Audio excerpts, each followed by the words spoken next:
So can you tell us like who introduced you to the street life? My brother. Your older brother, right? Yeah. Okay. And how was he showing you the ropes? Let me tell you, nigga. My crib got shot up when I was like 14. I was some stupid ass shit. The bullet, that bitch flew like right past my face. They had shot the back and the front. Then they blew the car and set that bitch on fire. Shit was busting. I ain't gonna lie, it was going on. They can't f crib up. That bitch almost hit me, though. See what I'm saying, though? Shit like that. That play a part. All type of. Just seeing that shit every day. I was seeing it every day, you know what I'm saying? So like everything I was seeing that shit all the time. Just like I'm doing right now. It's just I'm a part of it now, so it's different. How did you receive the news about your brother passing and you know, what was your immediate reaction? Call him on, like, you know, call your OG. I called was crying though. Like when I called them, they was crying already and screaming, telling me, I called, you know, and she, that shit. I broke down though, but I'm just talking to him. You know, he told me he finna go to Cali, he finna go to the fight with Javante Davis, all type of shit. You know, that shit, yeah, cool. Many of you know the story of Bloodhound Lil Jeff, the 22-year-old rapper out of Chicago, part of the Bloodhounds, who was catching hats, rapping about it, and met his tragic end while sliding on Trap City and getting gunned down. But not many know the story of his big brother, J Boogie. Today, we'll be diving into the story of Bloodhound Lil Jeff's big brother, J Boogie. J Boogie grew up in the heart of Chicago's South Side, navigating a chaotic environment that shaped his destiny from an early age. Born into a household with his younger brother, Lil Jeff, the two shared a mother but had different fathers. Boogie's father was incarcerated in the federal system, leaving their mother to shoulder the responsibilities of raising her sons in one of the city's most unforgiving neighborhoods. The lack of a father figure combined with the volatile streets of Burnside meant Boogie's role as the older brother carried weight from a young age. Boogie spent much of his time in the Burnside neighborhood, specifically around Flipside, where he first became familiar with the street lifestyle. He was heavily influenced by the older generation and quickly gained the respect of his peers. Despite the harsh realities of his environment, Boogie managed to balance his childhood with typical activities like basketball and music. However, the streets eventually pulled him in deeper as he got older.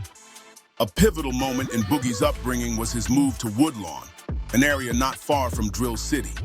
He was good friends with J.B. Bin Laden from 400 East. Their bond was rooted in a shared understanding of Chicago's drill culture and their mutual respect for the legacy of fallen icons like L.A. Capone. Boogie and J.B. were often seen together, and Boogie can be seen throwing up the L.A. hand sign in honor of Capone. During his time in Flipside, Boogie witnessed the death of close friends like Tay, who was killed in 2014. Flipside renamed their block Tay Block in his honor, a loss that left a significant impact on Boogie's outlook. Boogie's friendship with J.B. Bin Laden became a defining aspect of his early years. Both were charismatic, ambitious, and deeply rooted in their respective neighborhoods. J.B.'s rise in 400 East mirrored Boogie's ascent in Woodlawn, and their connection allowed them to amplify each other's presence across Chicago. They collaborated on music and shared the stage in several videos, representing the unity that could exist in Chicago's often divided drill scene. The two weren't just collaborators in music, they were homies in the streets. By the mid-2010s, the fragmented nature of Chicago's street cliques prompted Boogie and his peers to establish a collective that could unify different sets. The Bloodhounds emerged as a powerhouse, combining members from Drill City, Chris World, Trap City, and MTV L79. The Bloodhounds were more than just a gang. They became a symbol of power and respect. Their music served as both an outlet and a weapon, with tracks like Bloodhound Villains and Bloodhounds showcasing their dominance. Boogie's presence in these videos, often toting firearms and dropping disses, cemented his image as a leader who balanced loyalty with street business. While J Boogie was in the streets, Lil Jeff had dreams once. Before the streets, it was all about basketball. He hoped to make it out through the game, but things took a sharp turn when he didn't make his high school's varsity team. That failure crushed him. Feeling lost and unsure of his next move, Jeff turned to the streets as it was familiar to him. Jeff idolized J Boogie, watching how he moved in the streets and earned respect.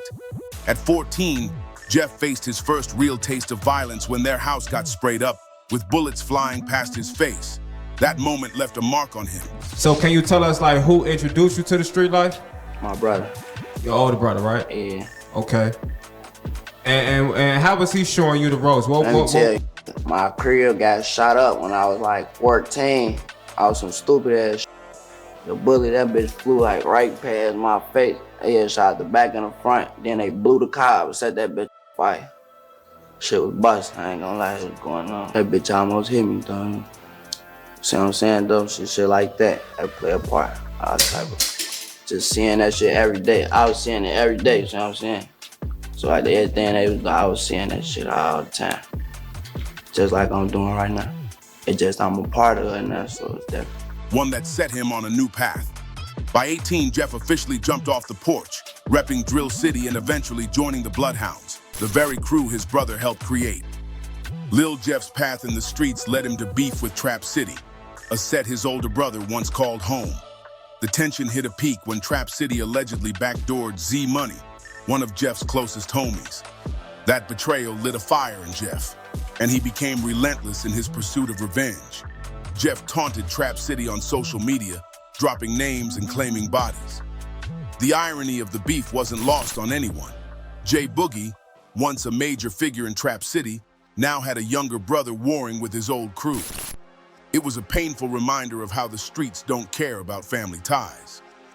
Once Lil Jeff was in, he went all the way. His antics on Instagram Live, brandishing heavy artillery and dissing dead ops, added fuel to the fire. Known for his wild demeanor, Jeff gained a reputation as one of the most reckless hitters in the city. He didn't just rep Bloodhounds, he embodied their energy.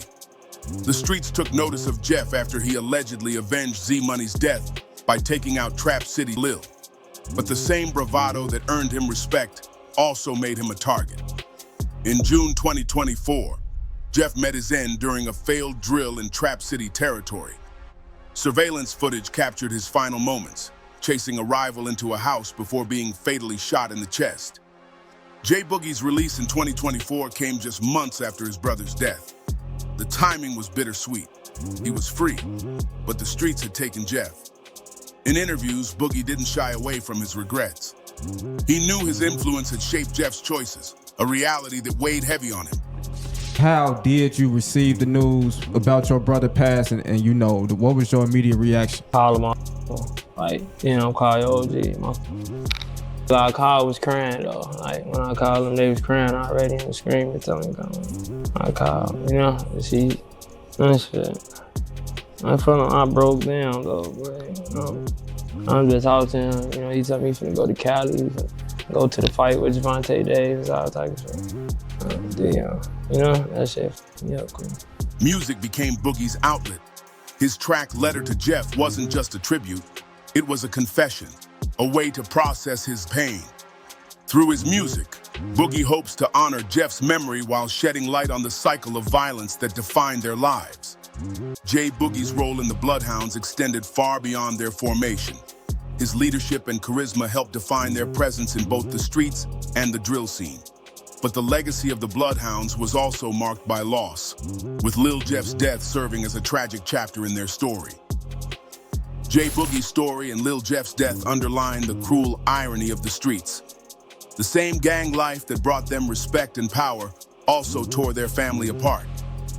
The fact that Jeff was killed in Trap City territory, a place Boogie once called home, serves as a chilling reminder of how the streets don't play favorites. The story of J Boogie and Lil Jeff isn't just about gang wars or drill music. It's a reflection of the harsh realities faced by many in Chicago. Fans think J Boogie will crash out as Lil Jeff is gone, and he will be looking for get back on Trap City. J Boogie is now free, and Lil Jeff had the Bloodhound movement global. Hopefully, J Boogie can use the short but impactful run Lil Jeff had and make it out of the trenches. Because this life only leads to two destinations: getting taken out or prison. Let me know what you guys think in the comments and let me know what I missed. Don't forget to like and subscribe for more content.